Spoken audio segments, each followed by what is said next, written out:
Matapos ang dilubyong sanhi ng El Nino, heto na naman ang isa pang pinangangambahan, La Nina. La Ninang magdadala umano ng walang tigil na pag-ulan. Ang maapektuhan nito ay itong hanging amihan o yung northeast monsoon na tinatawag at maaaring maging dahilan upang magkaroon ng mas maraming pag-ulan.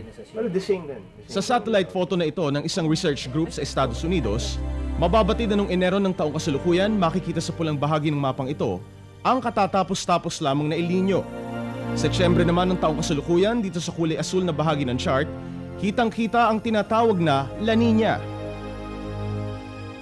Dahilan sa epekto ng La Nina, ang Kamaynilaan, dahil nabanggit ko nga ang makakaranas ng mas masiding pag-ulan, yung silangang bahagi, Kabikulan, silangang Kabisayaan. Subalit dito, inaasahan namin na magkakaroon ng karagdagang ulan at least mga 50%. Hindi biro ang banta ng La Nina. Kung nung panahon ng El Nino mga magsasakang tinamaan, ngayong darating na La Nina base sa pag-aaral ng Bureau of Soil, Water Management ng Department of Agriculture, malaking porsyento pa rin ng lupang pang-agrikultura ang tatamaan. Sa mga tulad nating tagalunsod, isa lang ang ibig sabihin nito. Kapag may ulan, may baha. Nitong nakalipas na linggo, nasaksihan natin ang anggi ng La Nina dito sa Metro Manila. Walang tigil na ulan. Resulta, edi syempre baha. Baha. At isa pang matinding baha. Kapag pinag-usapan ng baha, wala na yatang hihigit pa sa bayan ng Malabon. Dito kasi, kahit walang ulan, may baha pa rin. Inanod kami dito sa Calle Estaño sa Barangay Tugatog, Malabon. Hanep ang tubig dito, ibang klase. Hanggang leeg, hanggang hita, hanggang binte. Depende kung gaano kakalaki. Pero isa lang ang sigurado, ang konsumisyon ng mga taga rito hanggang langit. Nagmistulang water world ang mundo ng mga taga-barangay Tugatog. Para maikot namin ang buong barangay, kailangan namin ng sasakyang pantubig. Ito na pala ang aming Titanic. Matatag kaya ito? Itanong natin kay Leonardo. Naniningil ba kayo pagka nagsasakyan? Hindi naman. Kung minsan, mayroong naman nagbibigay sa amin eh. Matagal na tong tubig na to. Oo. Minsan may nagbibigay, minsan wala. Okay lang sa inyo? Okay naman, voluntary naman ho ito eh. Nakasakay sa Titanic binaybay ng Brigada 7 ang tubig na may 6 na buwan ng kapiling ng mga taga-Calle Estaño. Kung ganito ang sitwasyon mo, kailangan may remedyo. O kasi maintenance dito pag kasi kami rito sa tulay. Sa tulay? Ikaw ang DPWH ng mga tulay dito? O kasi yung may mga ko pumapasok, 3 beses ako naghatid-hatid eh. No, sa pagpasok, Sabay nagkukumpuni ka pa ng tulay? Nagkukumpuni akong tulay dahil sa sarili ko, mga anak ko rin. Naligo ka na ba? Hindi pa. Hindi na nawawala ang tubig rito. Kahit kailan. Buong taon may tubig dito? Itong taon na lang to. Kahit El Nino? Kahit El Nino. Dito sa amin, La Nina. La Nina palagi? Oo. Kapag medyo malamig ang panahon at mataas ang tubig, ang remedyo magpainit. Umiinom kami kaya nagpapainit kami dahil sa ginaw at saka sa baha. Hindi namin na hindi kami makatulog. Isang tingin mo pa lang sa tubig, hindi nakapagtatakang sakit ang dala nito. Okay, Manong, maliban sa aso, ano pa nangangagat dito? Mga lamok, ang dami. Mga lamok. Oo, napakarami. Mas matindi sa kagat ng aso? Mas matindi dahil ang sasakit kumagat. Okay. Paanong epekto sa inyo? Anong nangyayari? Pagkakagat hanggang kinabukasan pa, makati pa rin. Nagkakaroon ng pantal. Pagka kinamot mo ng kinamot, nagsusugat. Marami bang nagkakadengge dito? Sa ngayon, Brad, wala pa, no? Huwag na nating hintayin na magkaroon ng dengue rito, no? Bukod sa tubig baha, isa lang ang napansin ko. Mayaman din ang Calle Estaño sa mga hinaing at reklamo. Naghihintay kami sa wala. Ang mga taga-pamahala, walang ginagawa rito eh. Puro lang publicity. May 15,000 kataong apektado ng bahang ito sa Calle Estaño. Sa tingin namin, kahit may matinong drainage system ang kalyeng ito, mukhang wala ring epekto.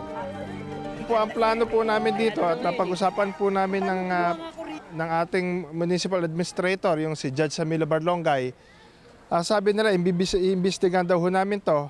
Ngayon po, kung sino ang dapat pong idemanda, ay siya natin ididemanda.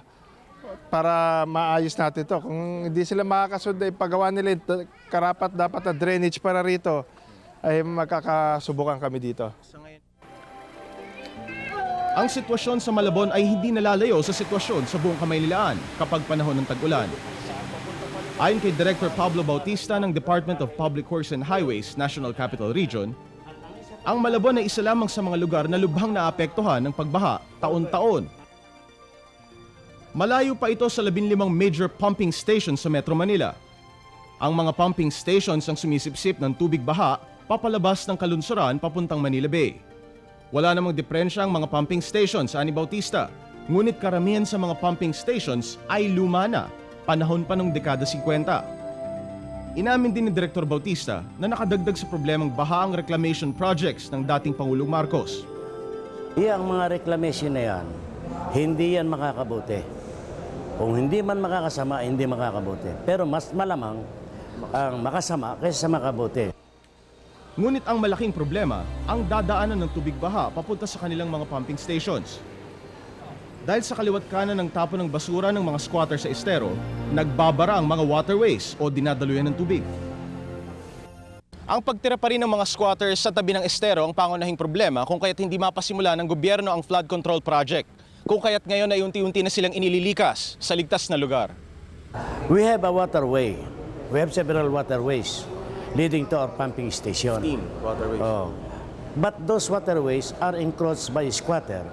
So that even though we have a very clean lateral that deposit convey water to the esteros, then the esteros are clogged with the squatters. Hindi rin makarating sa ating pumping station. 1 bilyong piso ang ipinalabas ng gobyernong Estrada para sa flood control project. Nitong Miyerkules, pinangunahan mismo ng Pangulo ang proyektong ito. Aniya, mas makabubuti pang lisanin ng mga squatters ang kanilang tirahan na malapit sa sakit at sakuna dala ng baha. Well, we're also preparing in our information campaign sa pagdating nitong floods in the rainy season. So basically, it's that we're ready for evacuations, we're ready for an increase in common cough and cold, mga ganyan, and then ito nga information campaign and food for displaced individuals. Sa mga pangunahing lansangan, patuloy rin ang giyera sa baha. Sa La Nina, sila'y handa. Patuloy ang operasyon ng linis baha ng Metropolitan Manila Development Authority sa paglilinis ng mga baradong drainage sa mga lansangan. Gaano kayo kadalas magsagawa ng ganito operasyon? Halos sa araw-araw, nililinis namin ang buong EDSA. Ang bahaging ito ng EDSA ang binabantayan ng Engineering Division ng MMDA. Base sa kanilang karanasan, madalas magbara ang imbornal na ito. Ano-ano mga bara ang nakukuha niyo? Mga plastic po, saka mga kahoy, alambre, marami, buhangin. Marami dyan. Madalas ba tumaas ang tubig dito? Minsan may umulan po na malakas. Hindi ka ba nagsuswimming dyan? Minsan po nilulusong namin pagka hindi na kayang sundutin, nilulusong namin. Habang papalayo ang aming Titanic at malapit ng lisanin ang Calle Estaño, biglang sumagi sa aking isipan.